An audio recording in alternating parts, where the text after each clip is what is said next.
Hello students, welcome to my YouTube channel special academy. आप सभी का हमारे इस चैनल पर स्वागत है। स्टूडेंट्स, जैसा कि आप सभी को पता है कि हम यूजीसी नेट के प्रैक्टिस सेट पेपर डिस्कस कर रहे हैं और हमने जो है तो 27 क्वेश्चन यहाँ पर डिस्कस कर लिए थे। आज हम 28 से यहाँ पर स्टार्ट करेंगे। तो यहाँ पर क्वेश्चन है, निम्नलिखित में से कौन सा युग्म संगत है। हमें संगत युग्म बताना है। तो यहाँ पर जो सही आंसर आएगा वो आएगा अंतिम अरण्य निर्मल वर्मा। और ये जो रचना है ये एक उपन्यास है। ये एक क्या है, ये उपन्यास है और 2000 में ये प्रकाशित हुआ था। बढ़ते हैं नेक्स्ट क्वेश्चन की तरफ। निम्नलिखित में से कौन सा युग्म यहाँ पर असंगत, हमें बताना है कौन सा युग्म जो है तो असंगत है। तो इसका जो सही आंसर आएगा वो आएगा तिरस्कृत मोहनदास नैमिषारय। ये असंगत युग्म है। और तिरस्कृत का जो यहाँ पर रचनाकार है वो है सूरजपाल चौहान जी। सूरजपाल चौहान जी इसके रचनाकार हैं और ये एक क्या है, आत्मकथा है। आत्मकथा है और प्रकाशित कब हुई थी तो 2002 में ये प्रकाशित हुई थी। और जैसे और भी यहाँ पर दिए गए हैं, अन्य से अनन्य ये है प्रभा खेतान की, जूठन है ओम प्रकाश वाल्मीकि की, हादसे है रमणिका गुप्ता की और तिरस्कृत है सूरजपाल चौहान की। ये एक आत्मकथा है और 2002 में ये प्रकाशित हुई है। बढ़ते हैं नेक्स्ट क्वेश्चन की तरफ।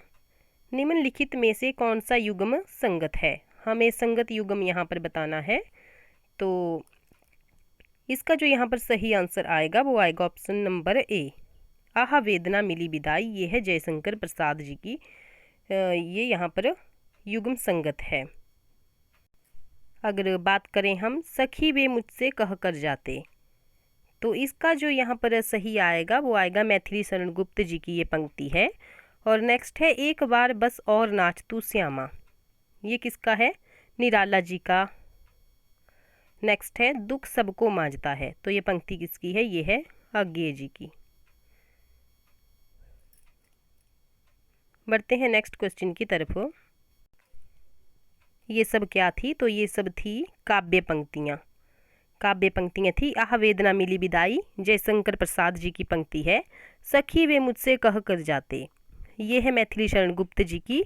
एक बार बस और नाच तू श्यामा, ये है निराला जी की पंक्ति। और दुख सबको मांझता है, ये है अज्ञेय जी की पंक्ति। बढ़ते हैं नेक्स्ट क्वेश्चन की तरफ। प्रकाशन काल की दृष्टि से सही अनुक्रम क्या है। हमें प्रकाशन काल की दृष्टि से बताना है कि सही जो यहाँ पर अनुक्रम है वो कौन सा है। तो यहाँ पर देखिए आपके सामने यहाँ पर ऑप्शन दिए गए हैं और सही जो ऑप्शन होगा यहाँ पर वो होगा ऑप्शन नंबर ए, चित्रलेखा, सन्यासी, निर्मला, न आने वाला कल। अगर बात करें हम चित्रलेखा की, सॉरी, इसका जो सही आंसर आएगा वो आएगा ऑप्शन नंबर यहाँ पर बी। इसका जो सही आंसर है वो है option number B, Nirmala, Chitralekha, Sanyasi, न आने वाला कल। अगर बात करें हम निर्मला की, तो निर्मला के जो उपन्यासकार हैं, और स्टूडेंट्स आपको यहाँ पर ध्यान रखना है कि ये सब क्या दिए हैं यहाँ पर, ये सब विधाएं हैं उपन्यास की। तो निर्मला के जो उपन्यासकार हैं वो हैं प्रेमचंद जी। प्रेमचंद इसके उपन्यासकार हैं। और अगर प्रकाशन वर्ष की बात की जाए तो 1927 इसका प्रकाशन वर्ष है। नेक्स्ट है चित्रलेखा। तो चित्रलेखा के जो उपन्यासकार हैं वो हैं भगवती चरण वर्मा जी। और प्रकाशन वर्ष की बात की जाए तो 1934 इसका प्रकाशन वर्ष है। नेक्स्ट है सन्यासी। तो सन्यासी के जो उपन्यासकार हैं वो हैं इला चंद्र जोशी जी। और प्रकाशन वर्ष है इसका 1940 इसका प्रकाशन वर्ष है। नेक्स्ट है न आने वाला कल। न आने वाला कल, ये जो उपन्यासकार हैं इसके वो हैं मोहन राकेश जी। और इसका प्रकाशन वर्ष है 1968। एक बार फिर से आप सुन लीजिए, निर्मला के जो उपन्यासकार हैं वो हैं प्रेमचंद जी। और प्रकाशन वर्ष की बात की जाए तो 1927 इसका प्रकाशन वर्ष है। नेक्स्ट है चित्रलेखा। तो चित्रलेखा के जो उपन्यासकार हैं वो हैं भगवती चरण वर्मा जी। और प्रकाशन वर्ष है इसका 1934। नेक्स्ट है सन्यासी। तो सन्यासी के जो यहाँ पर उपन्यासकार हैं वो हैं इला चंद्र जोशी जी। और प्रकाशन वर्ष है इसका 1940।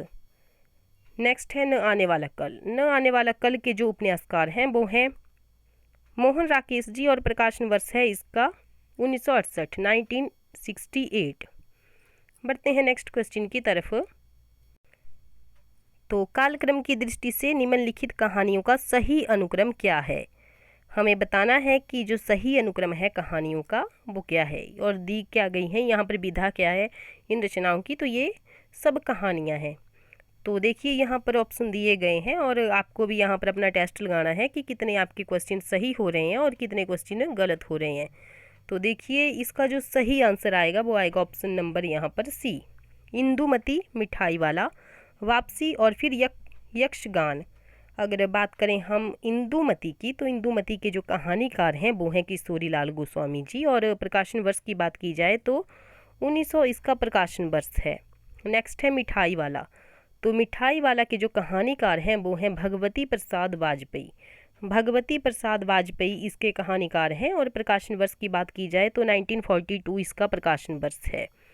नेक्स्ट है वापसी, और वापसी के जो यहाँ पर कहानीकार हैं वो है उषा प्रियंवदा जी, और प्रकाशन वर्ष की बात की जाए तो 1961 इसका प्रकाशन वर्ष है। नेक्स्ट है यक्षगान।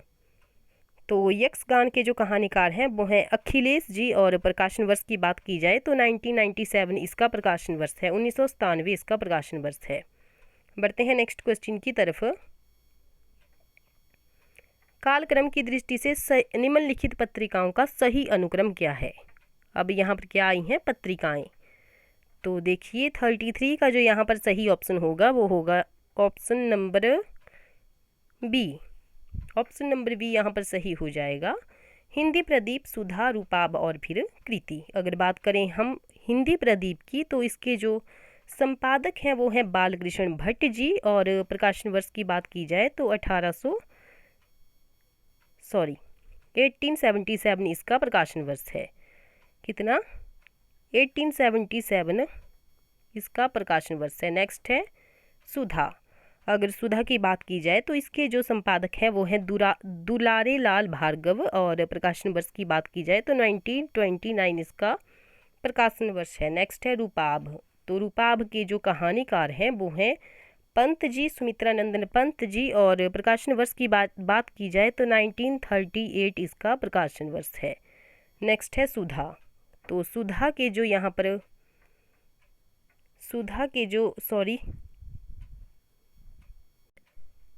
कृति सबसे पहले आया हमारे पास हिंदी साहित्य। इसका जो यहाँ पर संपादक है वो है बालकृष्ण भट्ट जी, और प्रकाशन वर्ष की बात की जाए तो 1877 इसका प्रकाशन वर्ष है। नेक्स्ट आया हमारे पास सुधा। तो सुधा के जो संपादक हैं वो हैं दुलारे लाल भार्गव, और इनका जो प्रकाशन वर्ष है वो है 1929। नेक्स्ट है रूपाभ। रूपाभ के जो यहाँ पर संपादक हैं वो हैं पंत जी, और प्रकाशन वर्ष की बात की जाए तो 1938 इसका प्रकाशन वर्ष है। नेक्स्ट है कृति। तो कृति के जो यहाँ पर संपादक हैं वो है नरेश मेहता जी, और प्रकाशन वर्ष की बात की जाए तो 1958 इसका प्रकाशन वर्ष है। बढ़ते हैं नेक्स्ट क्वेश्चन की तरफ। कालक्रम की दृष्टि से लक्ष्मी नारायण लाल के नाटकों का सही अनुक्रम क्या है। किसके नाटक दिए हैं यहाँ पर? लक्ष्मी नारायण लाल जी के यहाँ पर नाटक दिए हैं। देखिए यहाँ पर ऑप्शन दिए गए हैं और हमें बताना है कि सही ऑप्शन क्या है। तो इसका जो सही आंसर आएगा वो आएगा 34 का ऑप्शन नंबर डी, अंधा कुआं, मादा कैक्टस, कलंकी और फिर बलराम की तीर्थ यात्रा। अगर इनके प्रकाशन वर्ष की बात की जाए तो अंधा कुआं का जो प्रकाशन वर्ष है यहाँ पर वो है 1955 इसका प्रकाशन वर्ष है। नेक्स्ट है मादा कैक्टस, तो इसका जो प्रकाशन वर्ष है वो है 1959। नेक्स्ट है कलंकी, तो इसका जो प्रकाशन वर्ष है वो है 1969। नेक्स्ट है बलराम की तीर्थ यात्रा, तो इसका जो प्रकाशन वर्ष है वो है 1983। और किसके ये यहाँ पर नाटक हैं? तो ये है लक्ष्मी नारायण लाल जी के नाटक। बढ़ते हैं नेक्स्ट क्वेश्चन की तरफ। निम्नलिखित ग्रंथों के प्रकाशन का सही अनुक्रम क्या है? ग्रंथों का सही अनुक्रम हमें बताना है। तो देखिए ऑप्शन यहाँ पर दिए गए हैं और इसका जो सही आंसर आएगा 35 का वो आएगा option number A. Option number A यहाँ पर सही हो जाएगा। और बात करें, देखिए बाण भट्ट की आत्मकथा, चारू चंद्रलेख, पुनर्वा और फिर अनामदास का पोथा। और ये सब क्या है, ये हजारी प्रसाद द्विवेदी जी के ये उपन्यास हैं। किसके उपन्यास हैं? हजारी प्रसाद द्विवेदी जी के ये उपन्यास हैं। सबसे पहले है बाण भट्ट की आत्मकथा। अगर बात करें इसकी, तो इसका जो प्रकाशन वर्ष है वो है 1946। नेक्स्ट है चारू चंद्रलेख, तो इसका जो प्रकाशन वर्ष है वो है 1963। नेक्स्ट है पुनर्वा, तो इसका जो प्रकाशन वर्ष है वो है 1973। और लास्ट है हमारे पास अनामदास का पोथा, तो इसका जो प्रकाशन वर्ष है वो है 1976। तो बढ़ते हैं नेक्स्ट क्वेश्चन की तरफ। और मैंने किसके ये बताए आपको उपन्यास, तो हजारी प्रसाद द्विवेदी जी के ये उपन्यास हैं। बाण भट्ट की आत्मकथा, चारू चंद्रलेख, पुनर्वा और फिर अनामदास का पोथा।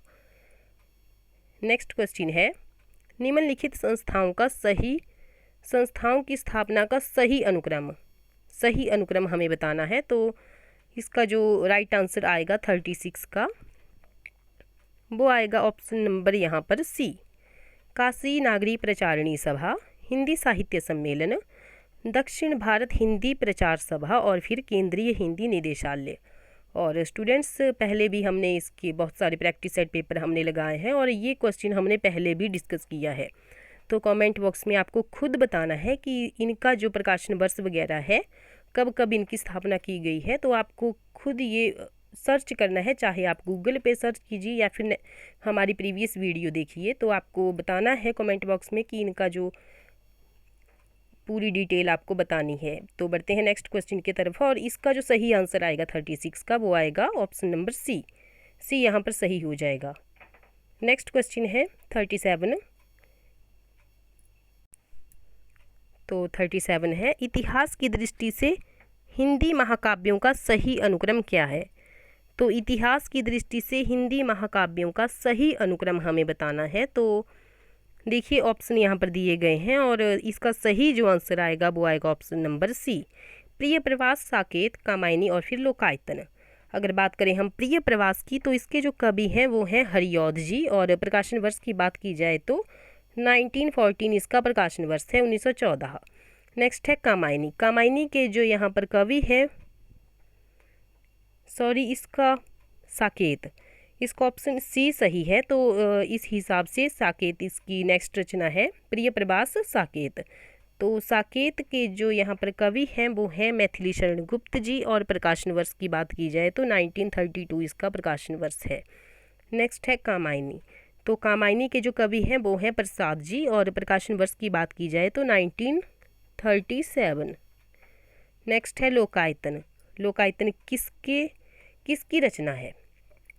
लोकायतन किसकी रचना है? तो ये है पंत की रचना। और प्रकाशन वर्ष की बात की जाए तो 1964 इसका प्रकाशन वर्ष है। बढ़ते हैं नेक्स्ट क्वेश्चन की तरफ। और स्टूडेंट्स, आप वीडियो को भी लाइक कर दिया कीजिए। आप वीडियो लाइक नहीं करते हैं, वीडियो तो देख लेते हैं लेकिन लाइक नहीं करते हैं, तो प्लीज़ लाइक कर दिया करिए। तो हमारा नेक्स्ट क्वेश्चन है यहाँ पर 38। आपको थोड़ा ब्लर दिख रहा होगा लेकिन मैं क्वेश्चन पढ़ लूँगी यहाँ पर, तो आप सुन लीजिए। तो यहाँ पर क्या दिया है कि निम्नलिखित पंक्तियों को उनकी भाषा के साथ सुमेलित कीजिए। पंक्तियों को उनकी भाषा के साथ सुमेलित कीजिए। तो सबसे पहले है हमारे पास, का पूछहु तुम धातु निछोही, जो गुरु कीन अंतरपट ओही। का पूछहु तुम धातु निछोही, जो गुरु कीन अंतरपट ओही। तो हमें इसकी भाषा के साथ इसको सुमेलित करना है। तो इस हिसाब से ऑप्शन 4 यहाँ पर सही हो जाएगा, अवधि। नेक्स्ट है ढोला मारिया ढीली मह, मुछऊ मेच शरीर। तो इसका आएगा यहाँ पर अपभ्रंश। नेक्स्ट है जो मांगहूँ सो देहूँ मनोहर, यही बात तेरी खोटी। तो ये आ जाएगी ब्रजभाषा। नेक्स्ट है उसकी चोटी सटकाई लख नागिन, अपनी केंचली छोड़ सटक गई। तो ये जो भाषा आएगी ये आएगी खड़ी बोली। बढ़ते हैं नेक्स्ट क्वेश्चन की तरफ।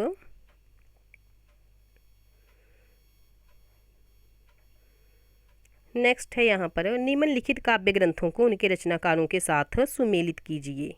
काव्य ग्रंथों को रचनाकारों के साथ हमें सुमेलित करना है। तो सबसे पहले है हमारे पास हित तरंगिणी। हित तरंगिणी का आएगा यहाँ पर काव्य ग्रंथों को उनके रचनाकार कौन सा है हित तरंगिणी का, तो कृपाराम। कृपाराम, प्रेम वाटिका, रसखान, मदनाष्टक, रहीम और अंग दर्पण, रसलीन। तो इस हिसाब से कौन सा ऑप्शन सही होगा, तो ऑप्शन नंबर ए। बढ़ते हैं नेक्स्ट क्वेश्चन की तरफ। निम्नलिखित बोलियों को उनके भौगोलिक क्षेत्र के साथ सुमेलित कीजिए। बोलियों को भौगोलिक क्षेत्र के साथ सुमेलित कीजिए। तो सबसे पहले है हड़ौती, तो इसका आएगा राजस्थान। नेक्स्ट है बघेली, तो बघेली आएगी मध्य प्रदेश। गढ़वाली, तो उत्तराखंड। कन्नौजी, ये आएगी उत्तर प्रदेश। नेक्स्ट क्वेश्चन है निम्नलिखित काव्य पंक्तियों को उनके रचनाकारों के साथ सुमेलित कीजिए।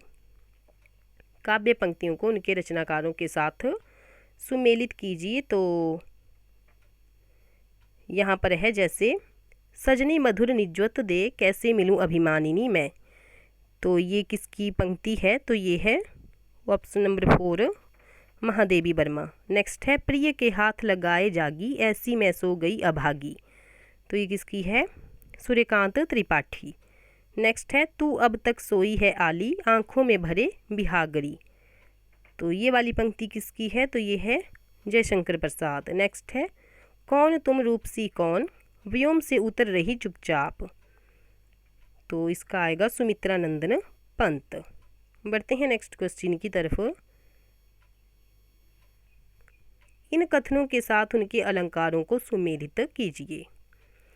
अलंकारों के साथ कथनों को सुमेलित करना है। तो सबसे पहले है वह आदमी नहीं हैवान है। वह आदमी नहीं हैवान है, इसमें कौन सा अलंकार है, तो इसमें है अलंकार अपनहुति। ऑप्शन नंबर यहाँ पर 5 वाला यहाँ पर सही हो जाएगा। नेक्स्ट है वे तो मानो देवता है।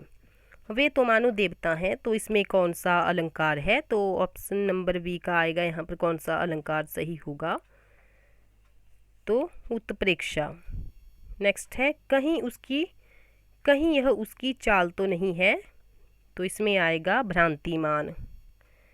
नेक्स्ट है आप तो साक्षात इंद्र हैं। आप तो साक्षात इंद्र हैं, तो इसमें आएगा रूपक। बढ़ते हैं नेक्स्ट क्वेश्चन की तरफ।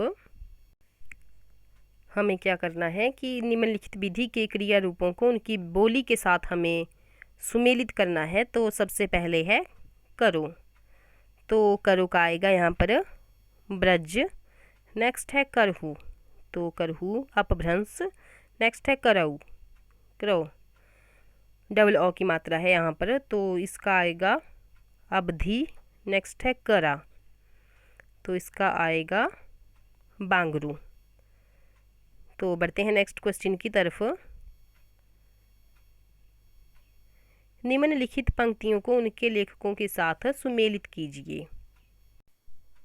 तो सबसे पहले है अब अभिव्यक्ति के सारे खतरे उठाने ही होंगे। तो इसका सही आंसर, सही जो सुमेलित है यहाँ पर कौन सा सुमेलित होगा, तो इसका आएगा अज्ञे जी। सॉरी, इसका आएगा यहाँ पर मुक्तिबोध। मुक्तिबोध।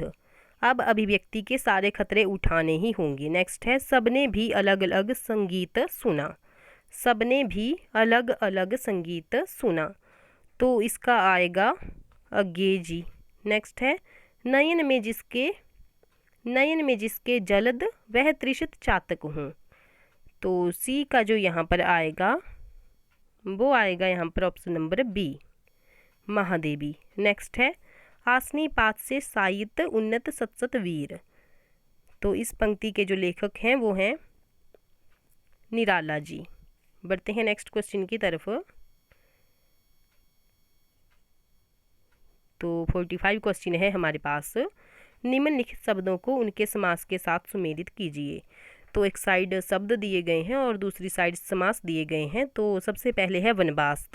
वनवास, तो इसमें कौन सा समास होगा, तो वनवास में आएगा यहाँ पर तत्पुरुष समास। नेक्स्ट है दान पुण्य। दान पुण्य में आएगा यहाँ पर द्वंद्व समास। नेक्स्ट है त्रिनेत्र। त्रिनेत्र में आएगा यहाँ पर अव्ययीभाव समास, और त्रिनेत्र में आएगा बहुव्रीहि, बहुव्रीहि समास। मैं एक बार फिर से आपको बता देती हूँ। वनवास में आएगा यहाँ पर तत्पुरुष, दान पुण्य में आएगा द्वंद्व, त्रिनेत्र में आएगा बहुव्रीहि, और यथाविधि में आएगा कर्मधारय। बढ़ते हैं नेक्स्ट क्वेश्चन की तरफ। निम्नलिखित गद्य अवतरण को ध्यानपूर्वक पढ़ें और उससे संबंधित प्रश्नों के उत्तरों के लिए दिए गए बहु विकल्पों में सही विकल्प का चुनाव करें। तो देखिए यहाँ पर जो है तो एक पैराग्राफ दिया गया है और आप इसको रोक करके पूरा ध्यानपूर्वक इसको पढ़ सकते हैं और इसी के आधार पर आपको आगे क्वेश्चनों के आंसर देने हैं। तो आप देखिए इसको ध्यान से पढ़ सकते हैं वीडियो को रोक कर। तो सबसे पहला क्वेश्चन है हमारे पास 46, मानवता के उदय का प्रेरणा स्रोत क्या था। तो इसका जो सही आंसर आएगा वो आएगा ऑप्शन नंबर ए, मानवता को शोषण और बंधन से मुक्त करना। नेक्स्ट है राष्ट्रीयता का जन्म कैसे हुआ। राष्ट्रीयता का जन्म कैसे हुआ, तो इसका जो सही आंसर आएगा वो आएगा ऑप्शन नंबर यहाँ पर सी, जब उदार मानवतावाद एक राष्ट्र की परिधि में सीमित हो गया। नेक्स्ट है संकुचित राष्ट्रीय भावना का दुष्परिणाम क्या निकला।